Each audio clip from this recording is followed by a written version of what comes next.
নমস্কার। খবরের অন্তরালের খবর নিয়ে ক্যালকাটা ডায়ালগস থেকে মনোজ দাস বলছি।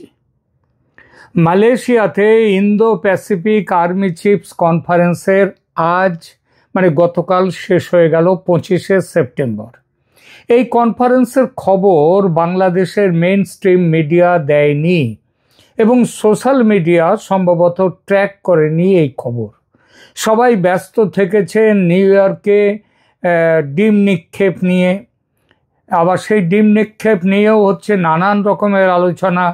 কেউ বলছেন নিউ ইয়র্কে ডিম ছুঁড়ে বাংলাদেশের সম্মান নষ্ট করলো একদল মানুষ, কেউ বলছেন যে বাংলাদেশে আবার এত ভয়ঙ্কর কাণ্ড ঘটানোর পরে শুধু ডিম নিক্ষেপ করেই কি তাদের শাস্তি দেওয়া সম্পূর্ণ হলো কি ঠিক হলো? সম্পূর্ণ তো হয়নি শাস্তি দেয়া। আসলে ডিম নিক্ষেপ কাণ্ডতে যদি ওখানে বাংলাদেশে যা করেছে এই সরকারের যাদের উদ্দেশ্যে ডিম নিক্ষিপ্ত হয়েছে তারা যা করেছে তাদেরকে শাস্তি দিতে গেলে তো সেখানে বোমা মারতে হয়। তাহলে কি আপনারা কি বাংলাদেশে কি বাংলাদেশি যারা নিউ ইয়র্কে আছেন, আমেরিকায় আছেন, তাদেরকে কি বোমা মারতে বলছেন? এসব কেন যে এইভাবে সমালোচনাগুলো হয় জানি না। সেখানে এটা হচ্ছে সমালোচনা, তাদের বিরুদ্ধে প্রতিবাদের একটা ধরন হচ্ছে ডিম নিক্ষেপ। তা নিয়ে এত হইচই তো কিছু নেই।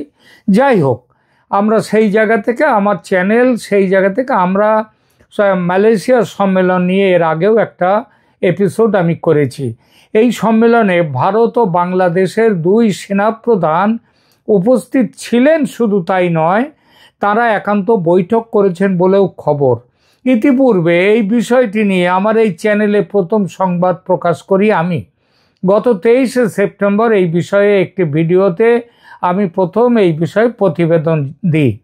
মালয়েশিয়ার এই কনফারেন্স এবং এর সঙ্গে আরও দুটি সহযোগী কনফারেন্স যার নাম হচ্ছে IPAMS বা Indo Pacific army's management seminar এবং সেলফ বা সিনিয়র এনলিস্টেড লিডার্স ফোরাম, তার সম্মেলনও আজ শেষ হচ্ছে।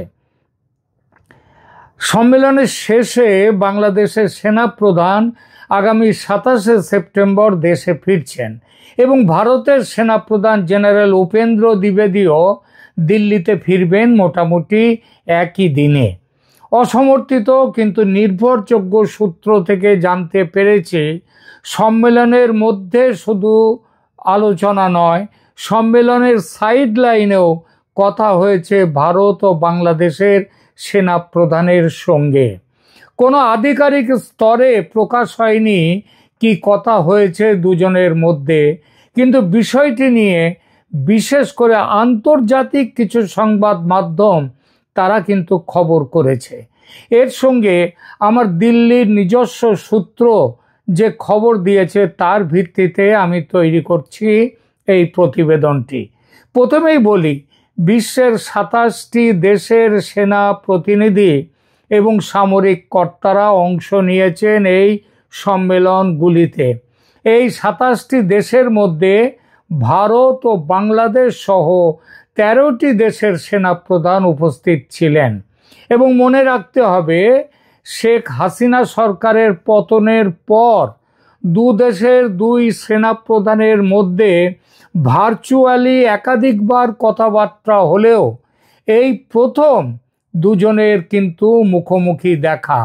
ইতিপূর্বে জেনারেল ওয়াকার উজ্জামান যুক্তরাষ্ট্র, কানাডা, রাশিয়া, আজারবাইজান, চীন সফর করলেও বাড়ির পাশের দেশ ভারত সফর করেননি।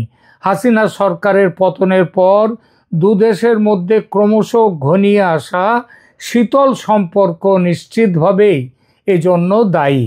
যদিও সেনাপ্রধান ওয়াকারুজ্জামান তার দেশের সরকারের ভারত বিরোধী মানসিকতা ও কাজকর্ম থেকে বিরত তিনি ছিলেন এবং ভারতের সঙ্গে সুসম্পর্কের প্রয়োজনীয়তার কথা প্রকাশ্যে একাধিকবার বলেছেন। গত 14 মাসে জেনারেল জামানের মুখ থেকে এমন একটি কথা বেরোয়নি যাতে ভারতের সাথে বর্তমান শীতল সম্পর্কের বিন্দুমাত্র দায় তার ওপর বর্তায়।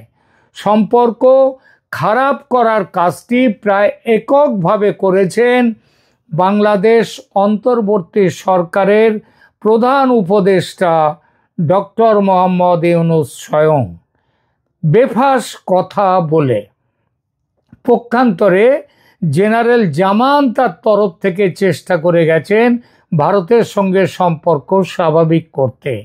এমনকি সম্পর্কের প্রবল অবনতির মধ্যেও দিন 10 আগে কলকাতার ফোর্ট উইলিয়ামে ভারতের সর্বোচ্চ সামরিক নেতৃত্বের বৈঠকের প্রেক্ষিতে বাংলাদেশে সাময়িক অভিযানের সম্ভাবনা প্রকট হয়ে উঠলে উত্তেজনা প্রশমন করতে বাংলাদেশ সেনাপ্রধান ব্যক্তিগতভাবে ওই বৈঠকে উপস্থিত হতে চেয়েছিলেন বলে গোপন সূত্র থেকে কিন্তু খবর বেরিয়ে এসেছে।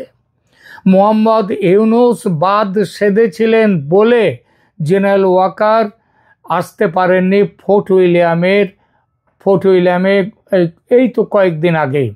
সুতরাং মালয়েশিয়ার সম্মেলনে দুজন যে নিজেদের মধ্যে কথা বলবেন না, দুজন দুজনকে এড়িয়ে যাবেন, এটা হতেই পারে না। এবং আমার রাজধানীর সূত্র জানাচ্ছে কথা হয়েছে দুজনের মধ্যে, কারণ কথা বলার কথা ছিল, আর সে কথা হয়েছে একাধিকবার। বেশিরভাগ সময় আলোচনার সময় তৃতীয় কেউ ছিলেন না তাদের কাছে, শুধু ওরা দুজন ছিলেন, দুই জেনারেল, যাকে বলে একান্ত আলোচনা। কেন এমন একান্ত আলোচনা? তার কারণ দুই তরফেই আছে। ভারতের সেনা রাজনীতিতে মাথা গলায় না, গলাবার সুযোগ নেই, এবং তারা গলায়ও না। আবার বাংলাদেশে উল্টো ব্যাপার। বাংলাদেশে রাজনীতির কেন্দ্রে রয়েছে সেনা। গত বছর 5 আগস্টের কথা একবার মনে করে দেখুন। শেখ হাসিনার পতনের মূল কারণ সেনার যে পিছিয়ে আসার ব্যবস্থা না নেওয়ার সিদ্ধান্ত। আবার দেখুন, হাসিনার পতন ঘটালো যে সেনা, সেই সেনাপ্রধানই আবার ভারতের সেনাপ্রধানের সঙ্গে সকাল থেকে কথাবার্তা বলে ঠিক করে রেখেছিলেন তার এখান থেকে চলে যাওয়ার ব্যাপারটা, যাতে জনরোষের সামনে তার খারাপ কিছু না ঘটে।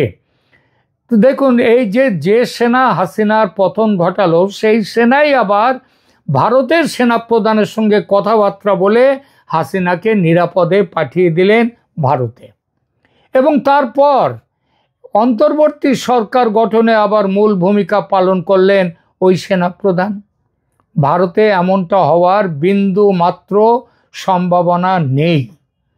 এই পরিস্থিতিতে বাংলা সেনাপ্রধানের সঙ্গে রাজনৈতিক ও কূটনৈতিক বার্তালাপ, ভারতের সেনাপ্রধানের কথাবার্তা, মানে যদি বলেন ভারতের সেনাপ্রধান, সেটা অনধিকার চর্চা হয়ে যায় আইনে কিংবা আমাদের দেশের নিয়মে, সেটা তাকে অধিকার দেওয়া হয়নি।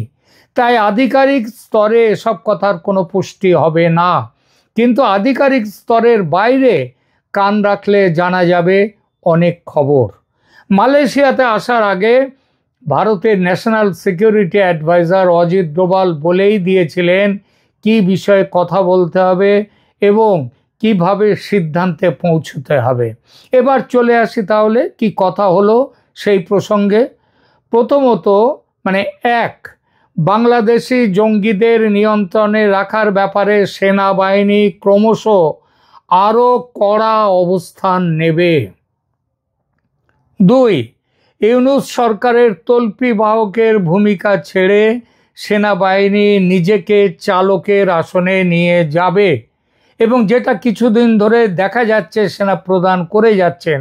তিনি প্রধান বিচারপতির সাথে দেখা করছেন, দেখা করে ওই ক্রাইম ট্রাইব্যুনালের 12টা বাজাবার চেষ্টা তিনি করে আসছেন। তিনি প্রধান উপদেষ্টার সঙ্গে কথা বলছেন, তিনি রাষ্ট্রপতির সঙ্গে কথা বলছেন একই দিনে। তো এগুলো সবই হচ্ছে সেনাবাহিনী এবং সেনাপ্রধান, তারা কিন্তু একটা সিদ্ধান্ত নিয়েছেন অলরেডি। সেই সিদ্ধান্ত দেশের চালকের আসনে আবার ফিরে যাওয়া। ওই ফ্রি হ্যান্ড নিয়ে ইউনূস সাহেব যা করে যাচ্ছেন সেটা যাতে না করতে পারেন। আর 3, আমেরিকার সেনা যারা কক্সেস বাজারে এসে ডেরা বেঁধেছে তাদেরকে যতটা সম্ভব জনবিচ্ছিন্ন করে রাখা, এ ব্যাপারেও কথা হয়েছে দুই সেনা প্রধানের। মনে রাখতে হবে যে ওয়াকারুজ্জামান, জেনারেল জামান ইতিমধ্যেই আমেরিকার এই সেনা রাখার প্রস্তাব, করিডোরের প্রস্তাব, চট্টগ্রাম বন্দর দেওয়ার প্রস্তাব ইত্যাদি ব্যাপারে তিনি তার প্রচণ্ড বিরোধিতার কথা জানিয়েছেন। এবার ওই তারপরও যে কক্সেস বাজারে সেনা এসে ডেরা বেঁধেছে ইউনূস সাহেব এবং খলিলুর রহমানের সৌজন্যে, তো এই আমেরিকান সৈন্যকে যতটা সম্ভব জনবিচ্ছিন্ন করে রাখতে হবে। নিয়ম কানুনের মধ্যে তারা তো হোটেলে উঠেছে, নিজেদের নাম ঠিকানা হোটেলের রেজিস্টারে কোনো কিছু এন্ট্রি না করে, আর এসেছে তো আমেরিকার বিমানে, এবং সেই বিমানে এসে কোনো জায়গায় ইমিগ্র্যান্ট ইত্যাদি কিচ্ছু করা হয়নি। তো এই যে নিয়মকানুন ভেঙে চলছে তারা, সেটাকে কমিয়ে নিয়মকানুনের মধ্যে তাদের অবস্থানকে রেখে দিতে হবে। এ বিষয়ে কিভাবে কি করা যাবে তার কথা হয়েছে। 4 নম্বর, বাংলাদেশের ধর্মীয় সংখ্যালঘুদের নিরাপত্তা সুনিশ্চিত করা।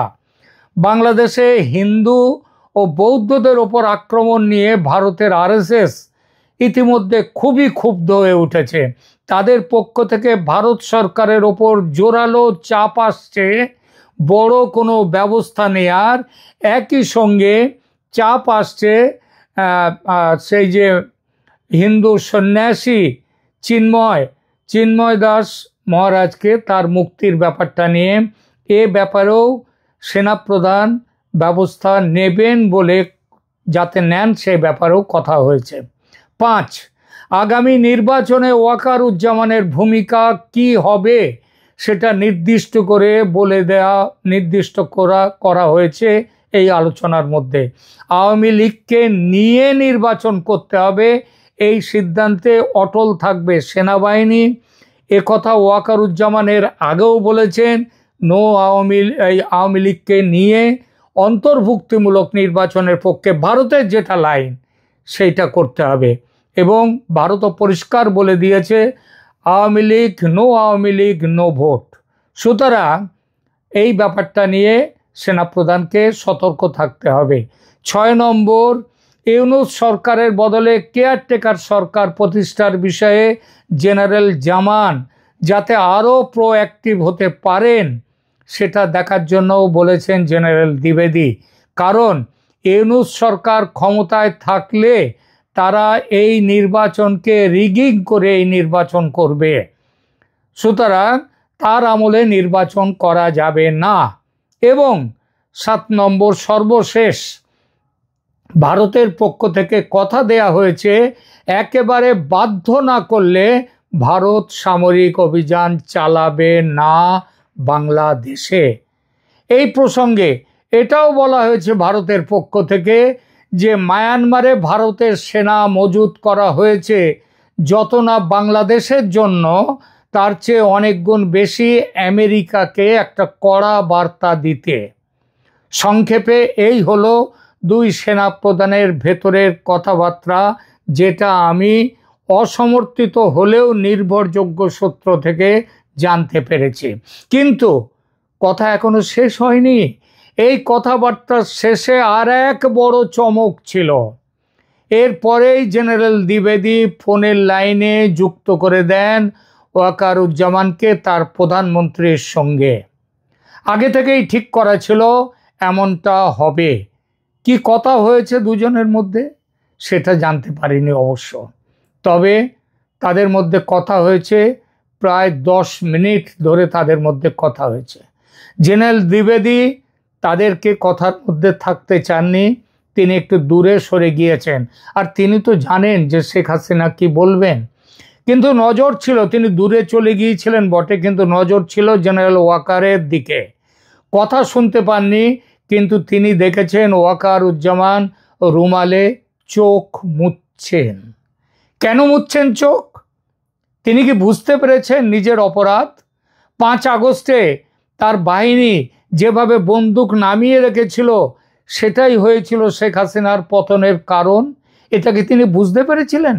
বুঝতে পেরেছিলেন কি যে দেশের এই দুর্গতির দায় তার উপরেও অনেকখানি বর্তায়, নাকি এসব বোঝার সাথে সাথেও নিজের বিবেকের দংশন হয়েছে, তার বিবেকের দংশনে তিনি চোখ মুছতে বাধ্য হয়েছেন? দুজনের কথা কেউ শোনেনি, তাই এ ব্যাপারে মন্তব্য করব না। আপনারা যে যার মতো করে বুঝে নিন। আর আমার আজকের এই চ্যানেলে আপনাদের বক্তব্য, আজকে আমার প্রতিবেদনে বিষয়ে আপনাদের বক্তব্য জানালে খুশি হব।